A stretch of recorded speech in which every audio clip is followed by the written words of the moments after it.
Welcome everybody to Strangest Species Season 2 episode. I don't know because we haven't recorded in a couple weeks. Yeah, with all of our pre-recording, it's probably really hard to keep track of all of it. Normally I look it up, but I totally spaced it today. So who knows? It's episode something. And we'll get back on track next week. Yeah, we'll be on track. Yeah. So lots has happened since like Anthony said, we have been pre-recording. We pre-recorded 3 episodes. We have not sat down and recorded an episode together in almost a month. Mm-hmm. And why was that? Well, we were gone. We were gone. Yeah. We did a cruise, and the cruise was Monday to Monday, which was tricky. Yeah. We actually did it, though. We actually successfully got on a cruise. Which we were pretty scared because we were 0 for 2 all time.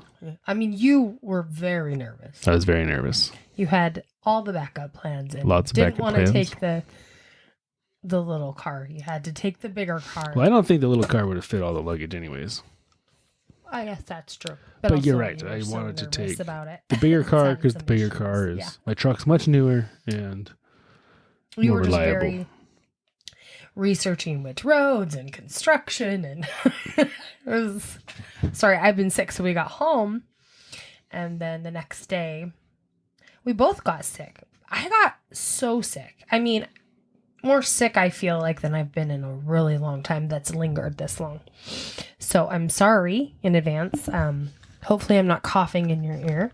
I have cough drops and stuff, and I'm doing much better. But wow, it's been a long week. Yeah, I got very feverish feeling or febrile, but that was it.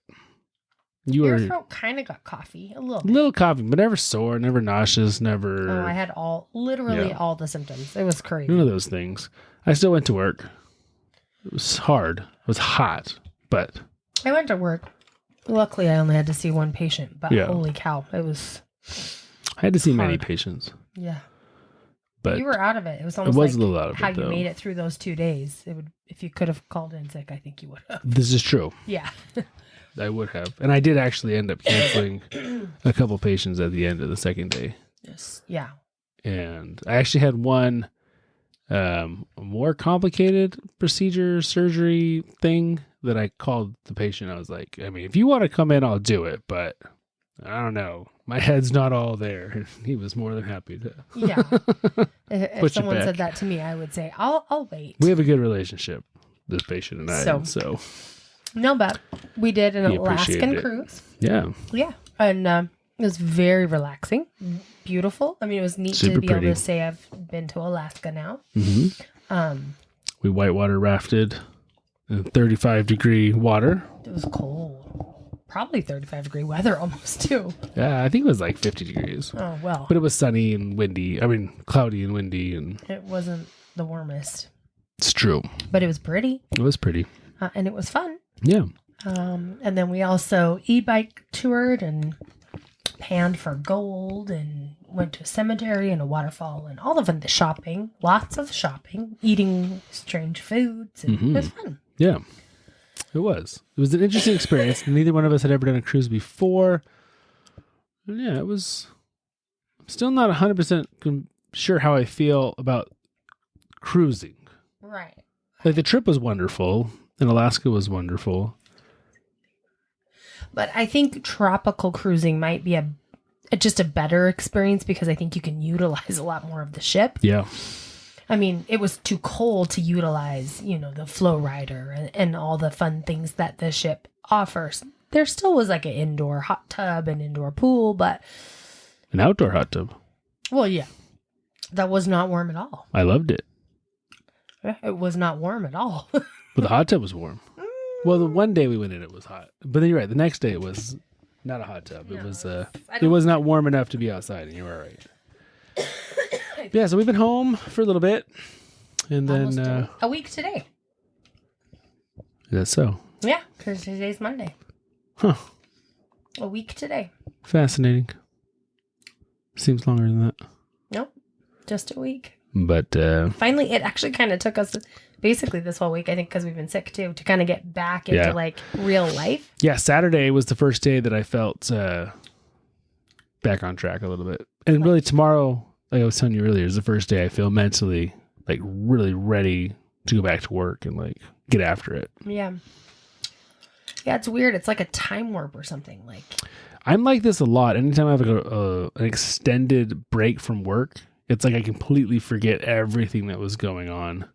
And then having to kind of get back into it. And being up there was really like, yeah, totally different life. And then, because I have a million side projects and things that I'm working on and professionally and otherwise. And it's like I forgot about all of them. Yeah, it was. It's like I need to write myself a note before I leave, like a diary entry. Like, here's what you're doing, Mike. Here's what you were up to. Yeah. You left off here for this, and you need to get back to this person here. And yeah, because it just... I sit down at my desk. I'm like, I know there's a lot of stuff. I don't know what it was. Right. Well, and then there's just so much catching up to do, just so many little things, but so grateful to my parents for allowing us the opportunity. Yeah. They watched the kiddos and the kids did good. They were very ready for us to be home, but yeah, our daughter called us a lot the last couple of days. Yeah. But it all went well. Yeah. It went super well. Anyway. All right. So, with all that being said, what do you think we're going to talk about today? Something in the Swiss Alps. Ooh. Yeah. Swiss Alps. Scrolling through here. I don't think there's any Swiss Alps. Oh, darn. But when you say Swiss Alps, it makes me think of Swiss cake rolls. Oh, gross. Yeah. That's yucky. They have a picture of the Swiss Alps on the box. Oh, do they? Yeah. On the Swiss cake rolls? Mm-hmm. Oh. I don't like them, so I don't know that I would ever notice that. There you go. Fair enough. But I do like pumpkin rolls. Not made by Little Debbie, I bet. No, they're like big and like a full... Like made by Costco, maybe. Maybe. Yeah, something like that. So my problem with pumpkin rolls is I'm not a huge cream cheese frosting person. I'm much more of a buttercream person, and those are always obviously cream cheese frosting. But you love carrot cake. But I love carrot cake. And carrot cake is cream cheese frosting. But it'd be better. Actually, so I fell in love with carrot cake because of Cheesecake Factory's carrot cake. I swear they have both buttercream and cream cheese frosting on that piece. We'll have to check the internet after. It's probably not really that. I think but it's just cream I'm sure cheese. it's just cream cheese. But I do much prefer buttercream. Yeah, I don't. I like both equally, I suppose. Oh, no. Not even close for me. Well, you also like more sprinkles than ice cream, so. Sometimes. If you have sprinkles, you want more of them. Yes. As long as they're good quality sprinkles. Yes. That's what I was thinking. Yeah. So, there was a guy who once was alive whose name was Abraham Lincoln.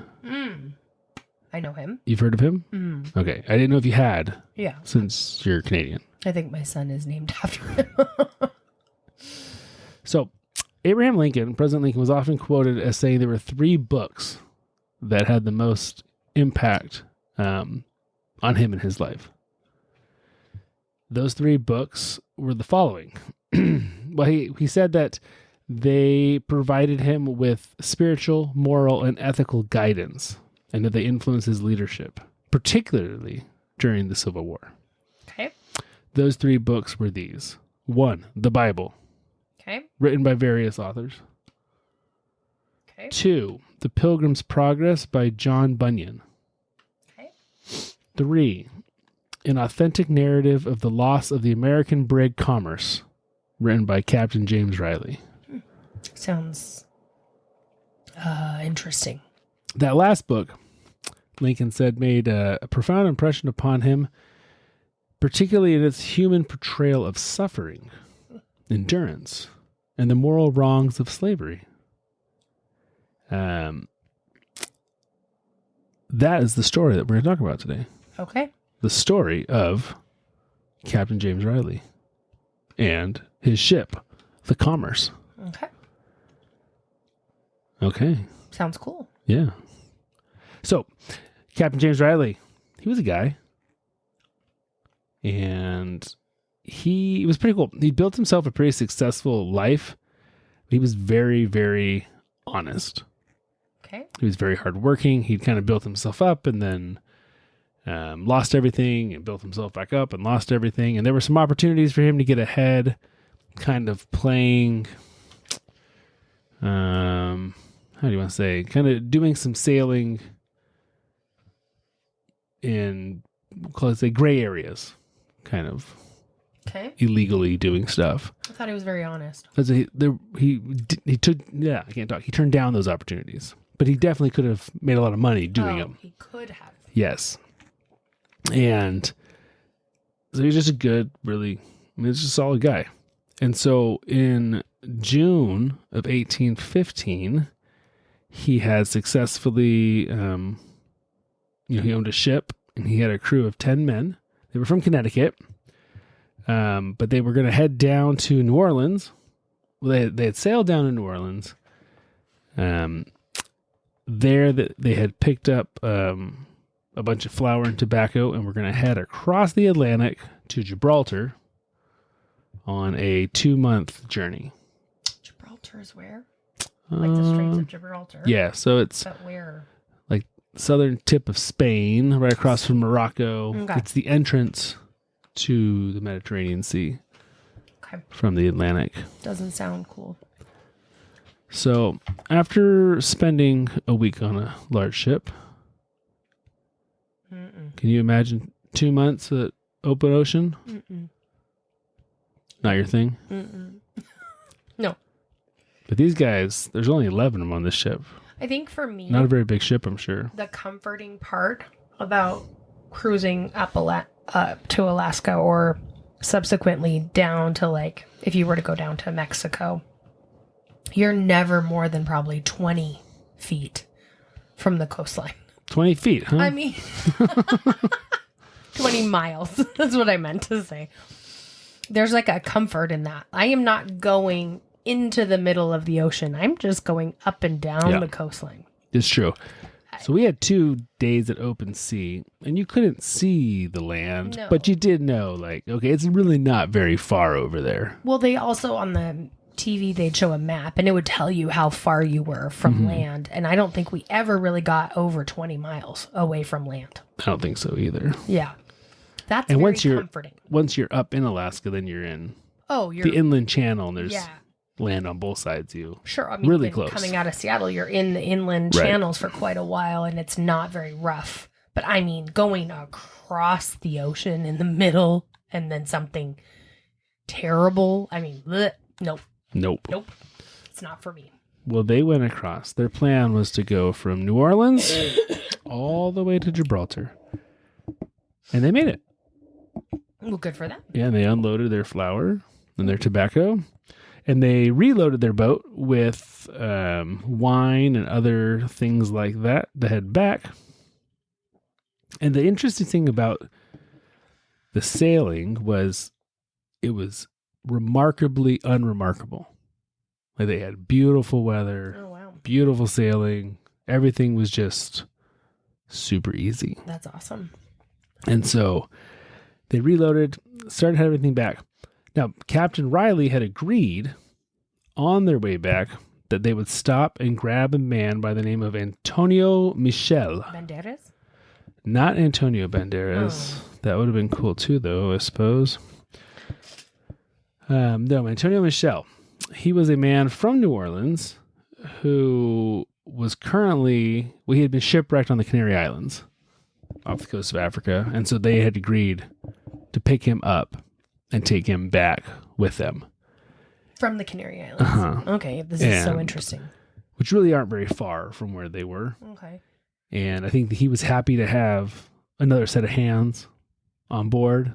And then, he was a good guy. So helping a fellow sailor. Yeah, out. Okay. So I said he'd been shipwrecked there. So they leave Gibraltar. They're heading towards the Canary Islands I take that back. They have gotten Antonio Michel. So they must get to the Canary Islands and then are leaving the Canary Islands when they are hit with extremely dense fog. And now when I say dense fog, dense enough that it blocked out the sun. Like dense fog. Not a little fog. I understand what you're dense saying. fog. Yes, I get it. Captain Riley described it as literally not being able to see the front of the boat from the wheel. Oof, that's rough. Now, obviously, you have no navigational Well, computers, that's- tools, things like that. like we do nowadays. Right. Now, this is an area he'd sailed many times before, and he was familiar with where he was. He wasn't super nervous, but he's just like, man, this is really, really dense fog. So they crept along for 5 days, but the fog just would not relent, which is pretty crazy. I've never been in fog for more than like a morning. Yeah. I mean, I've never lived on the coast. Yeah. But it was foggy when we were traveling too. Mm-hmm. Yeah, There was one cruise, morning I it remember was waking really up that foggy. you couldn't see anything. Right? But I can't imagine trying to drive a ship for 5 days. No. So after these 5 days, he does whatever captains do to find out where they are. I don't know what they do. But he realizes that they are about 120 miles off course. Of course. Yeah, I figured. Again, don't ask me how he knows this. But so at this point, he decides, okay, let's just drop anchor and wait for the weather to get better. But I mean, if you're in the middle of the ocean, there were times where it was like, there's. You're true. Yeah. You're right. Like, this is cool. A little TV would tell us. Yeah, and the most of the time, we were 6,000 to 7,000 feet deep. Like, there's no anchor that's going to anchor you to that ground. So their anchor was about 750 feet. Now, he thinks, though, he's still not, like, far from shore. But at the same time, he doesn't know exactly where they are. And I think part of dropping the anchor is to kind of see, well, let's see where we are. Like, let's see if it hits or not, you know? Because this was so long ago, they didn't even know how, like, depth or Right. anything. So they toss the anchor out. It goes all the way down and never hits. So now they're still drifting, but with like this giant anchor towing behind them, right? Why like don't they pull it back up?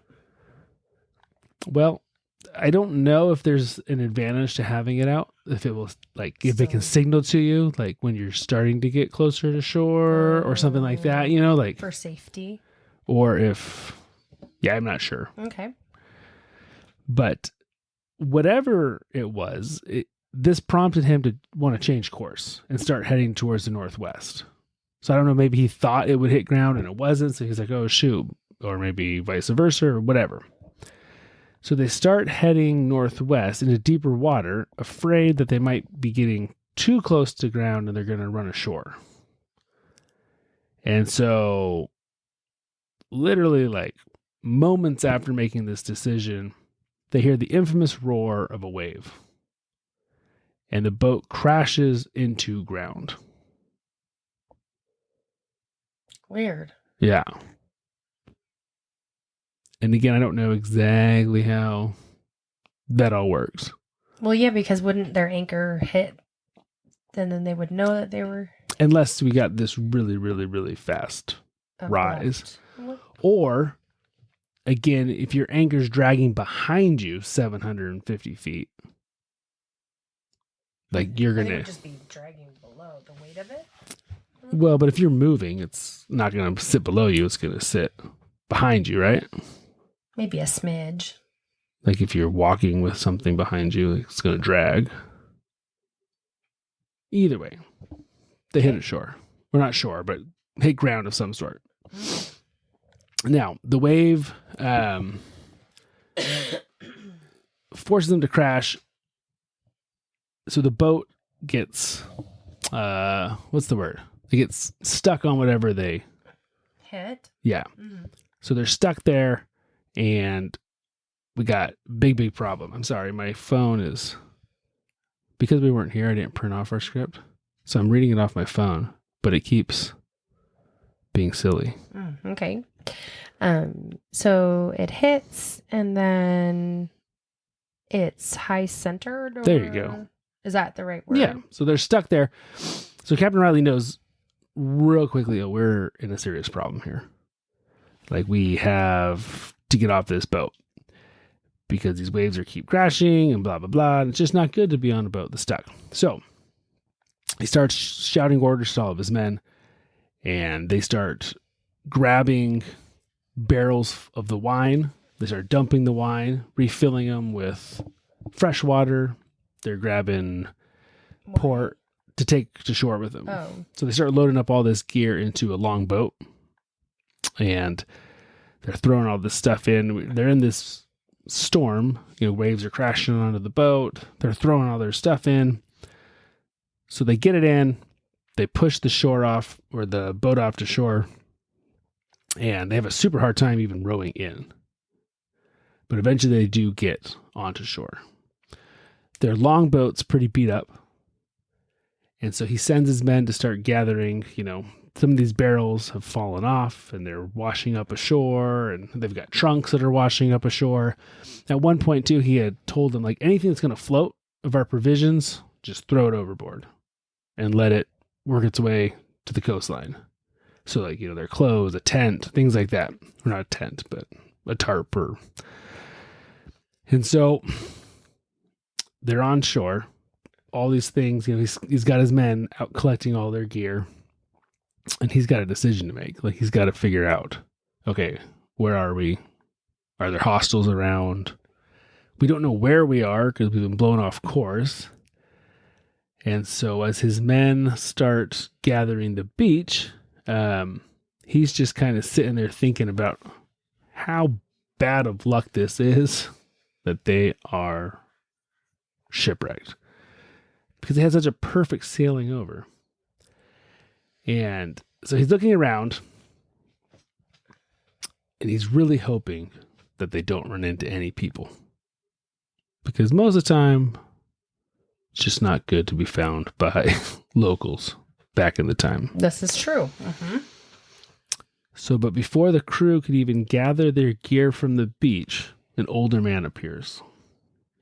And he walks up to their stuff, and he starts rummaging through the crew's clothing, and starts taking stuff. He's not trying to run away with it or anything. He's just taking his time and looking at it. And he's just like, oh, this is now my stuff.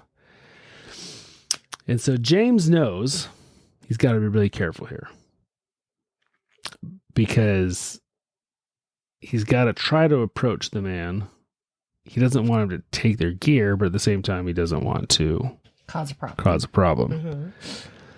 So he tries to approach the man in peace.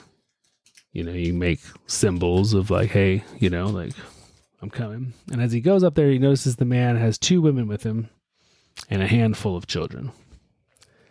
And they're also like, he's handing the clothes to them, and they're walking off with the clothes.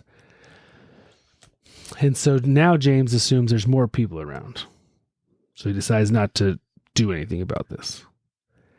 And he just is like, you know what? I gotta get my men back on the ship. We got to repair it. We got to just not stay here. But when he goes back and he kind of tells his men, he's like, hey, let's gather what we can. Let's get back. The longboat that they came over in needs to be repaired. It's all busted up.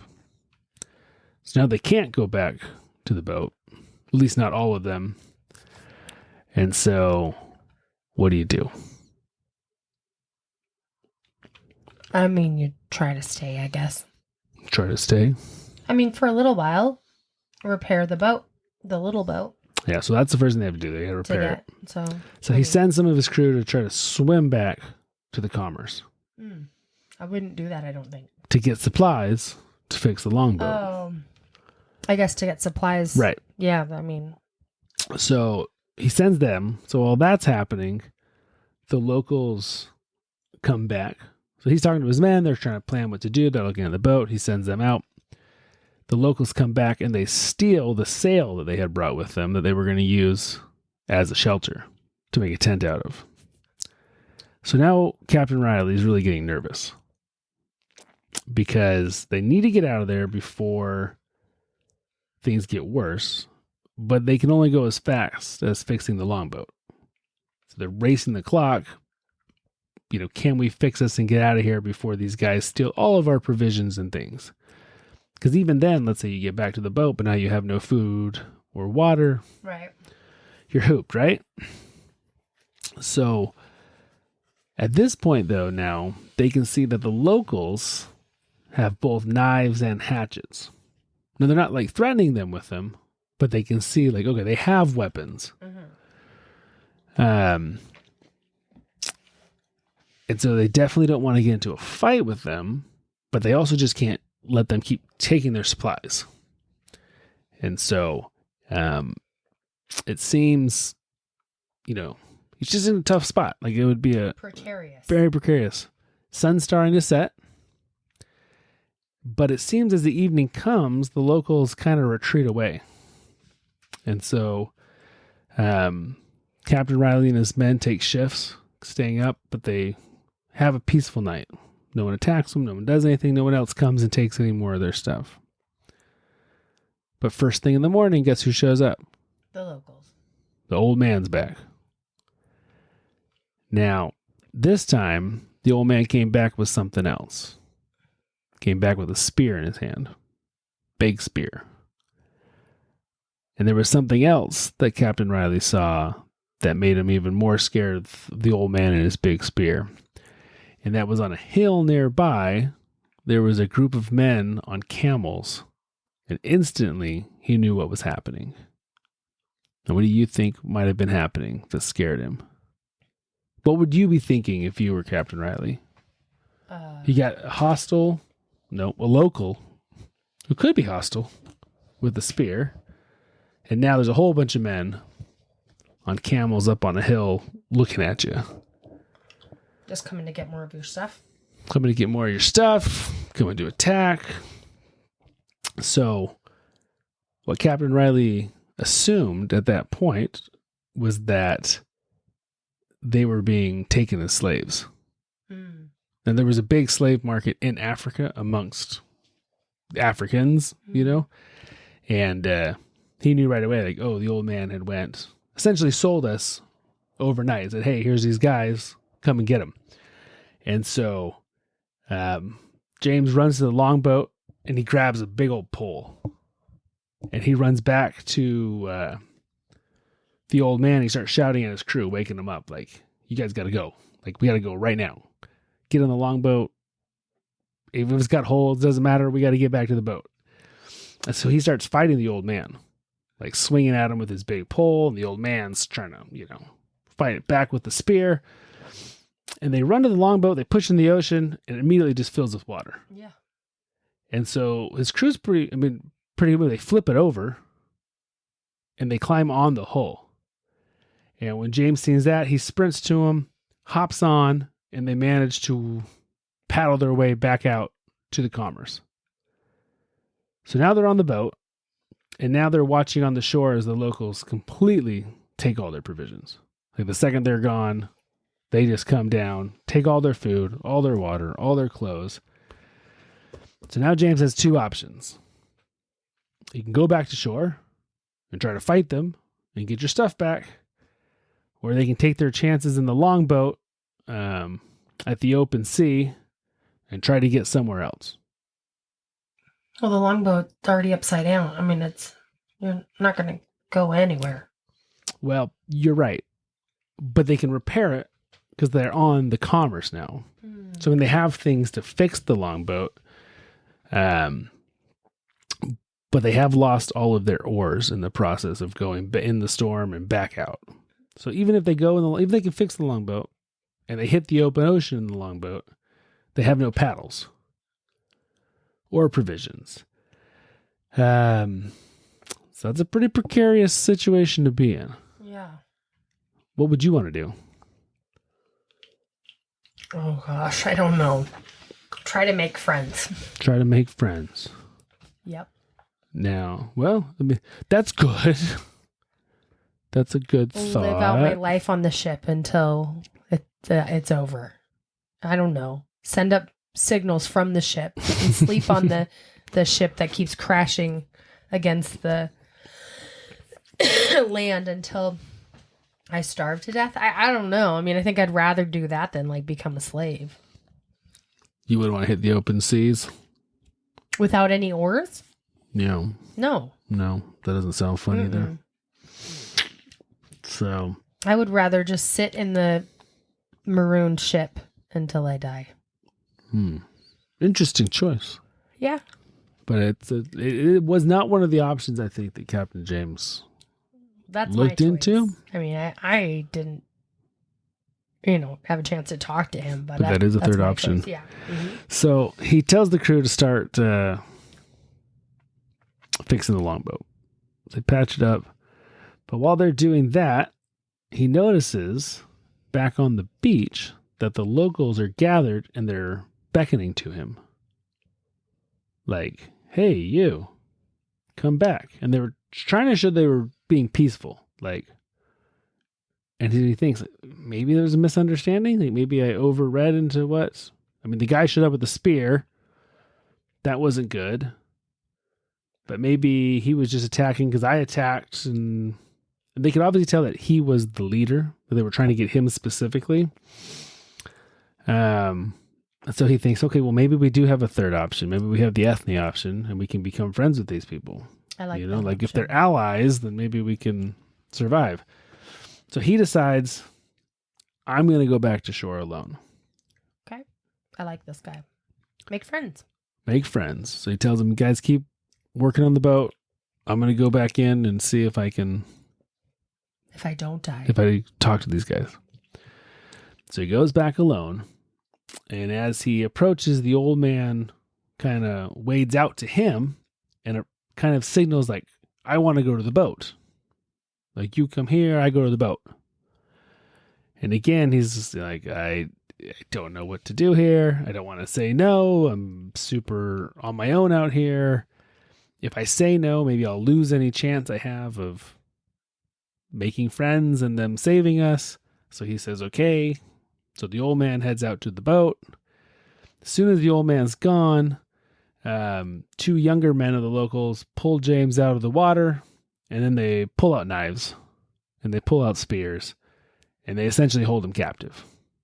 It was all just a trick to get the old man back on the boat to steal more crap from them. And now they have James captive. So he tries to yell back at the boat, like not to let the old man on and to hold the old man hostage until they let him go. But over the ocean and all that stuff, they can't see him, they can't hear him. And so within a little bit of time, the old man comes back with a whole bunch more stuff off the boat. And James is still there. They just let him leave? I guess so. That's hilarious. So he knows he's about to die. Because at this point, what point is there to keep him alive? Yeah, I don't know. And so he's got to come up with some kind of idea to buy himself more time.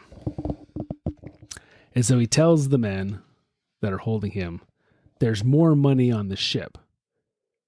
But he needs to signal to the crew to bring the money to him. So they understand enough. So they let him signal to the crew. Now, the new guy they picked up, Antonio Michel, he comes off the boat and comes out, swims back to shore or whatever, and he gets there. Now, it was obvious when he gets there to James, his crew did not understand his message. They still don't know what's going on because Michel shows up, but he's got nothing. And so the second that the locals kind of search him and realize there's nothing going on, they get super mad again and they're about ready to kill them both. And James says, hold on, no. I'm sorry. The money you want isn't on the ship. We buried it. And it's over here. We have to go over here and dig it up. And so they say, whatever. And they let him go over. And as they start to dig, James is trying to make contact with Antonio and tell him hey, when I yell, we run and we go back to the boat. And so, because I don't want to die here. And so they start digging. James indicates to Antonio to run. He takes off running. Captain Riley does, James. He hits the water and just swims like a madman. Doesn't look back.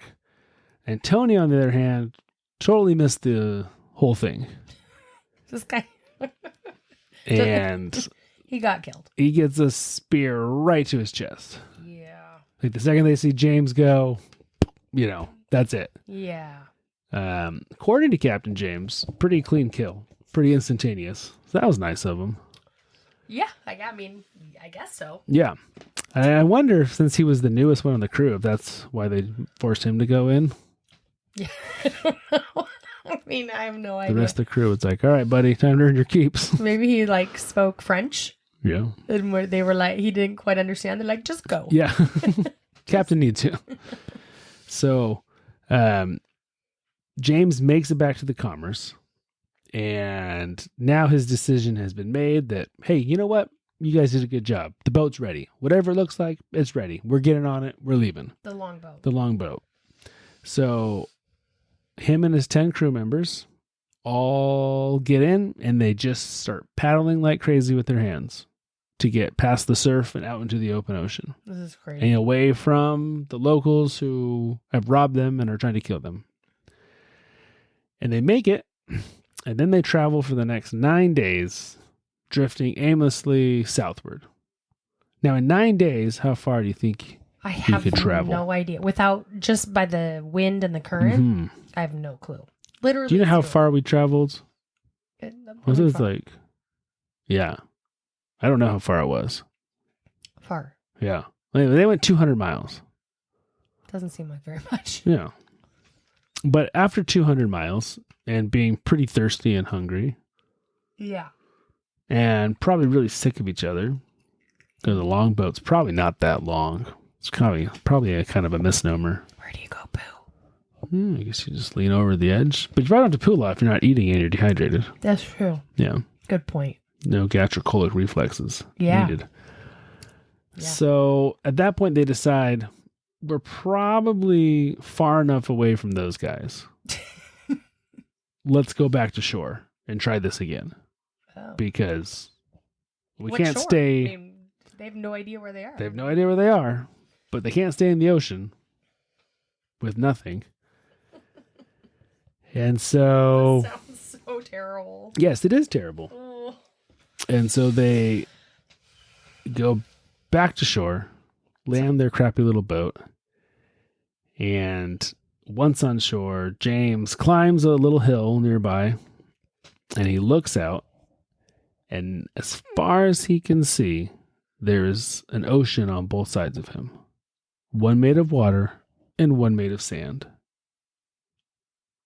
Any guess where they are? Like, I have no idea. So they are literally on the edge of the Sahara Desert. Yeah, that's what I was thinking. Oh, that's about the worst place you could be. Yeah. So now the Sahara Desert is about as big as the United States. Yeah, it's... So I mean, there's a lot of sand out there. So you're giving up the ocean with no water and food for the Sahara with no water and food. And they don't know that, but Ugh. they decide we're going to head into the desert and hope we've come across a friendly tribe. Because what other options do we have? Ugh. Now, they did find, luckily, fresh water right there. Now, if you could find a source of fresh water, I mean, maybe you hunker down and wait for something, but I don't know what. But they decided to head in and hope to come across somebody who could help them. This is terrible. Yeah. Not a great couple weeks. Mm-mm. Nope. No. So, they're in the desert for a few days, and they find that it's pretty hot and sandy. Shocking. Pretty miserable. But they're still on land. They're still on land. They're still alive. They're still free. But not super happy. And they won't be alive for very long. No. And funny, their attitudes about hostile tribes change in the desert heat, where now they will gladly be found by any tribe. Yes. They will gladly be anyone's slaves. They just want somebody to find them and help them. Yeah. Now, a few days later, they do come across a band of men, and James offers themselves up as slaves if they will keep them alive, essentially. And the people they come across are more than happy to enslave them. Perfect. Yeah. They were part of the Swarawi tribe. Okay. Obviously, yes. So they end up splitting James's crew into two different groups and taking them, like I said, as slaves, and the two crews go in different directions. So James is with some, has no idea where his other men are. But he is legitimately very, concerned about the lie. He's holding a lot of guilt about this whole thing. And he really, feels terrible about all this and wants to save his men. So over the next few months, they live pretty miserable conditions. They're marched through the desert. They're beaten. They're starved. They're forced to drink their own urine and the camel's urine. Surprisingly, some of the men die from beatings and starvation and life as a slave in the Sahara Desert. Surprisingly. But James never stops thinking about a way to try to save his crew and his men. So during these months, he pays close attention to his captors, and he learns as much language as he can so that he can communicate at least rudimentarily. Is that a word? Rudimentarily? I don't know. Anyways, communicate a little bit with them. And so one day when they're out there, they come across another band of nomads. Wow. Led by a man by the name of Sidi Hamat. Now, James, much like his quick thinking on the beach about being more money, he comes up with a plan. But all of his plans are pretty open-ended and pretty loose. But I guess you do what you got to do, right? Yeah. So he goes and he talks to Sidi. And he tells him, hey, in the nearest town where there's, white people like me, I've got a friend. And he will gladly pay you way more than we're worth to set us free. If you will buy us now and take us to him, he will repay you handsomely. And so Sidi seems like a pretty good guy. So he agrees, but promises James that if you're lying, you're a dead man. Like, you're not wasting my time with this crap. So James says, yeah. I got a good buddy there. He will buy us. He doesn't even know what town he's talking about. He doesn't even know where this town is, what this town is. Yeah. Nor does he know a soul in said town. Yeah, obviously. But he's got to do something to get away from these captors and buy some time for something, right? Something. And so Sidi says, okay. He buys them. And they start heading towards the town of Mogador. They're not Mordor. This isn't Middle Earth, but Mogador. Which is only a few hundred miles away. Oh, only. Only. So their journey's still pretty brutal there. Yeah. But Sidi wasn't harsh to them. They just didn't have much food for them or much water for them, and they still had to, walk all the way in the Sahara to this town. That's crazy. Yeah. But James, as he's walking, needs to figure out what am I going to do when we get to said town. Luckily, he has lots of time to think about it. He's got some time, and he's not living a slave life, and so he actually comes up with a pretty good idea, and he decides that he gets some paper, and he gets a pen or pencil or whatever you have in the Sahara Desert. And he's going to write the story of the commerce, of how they shipwrecked, of everything that's happened to them.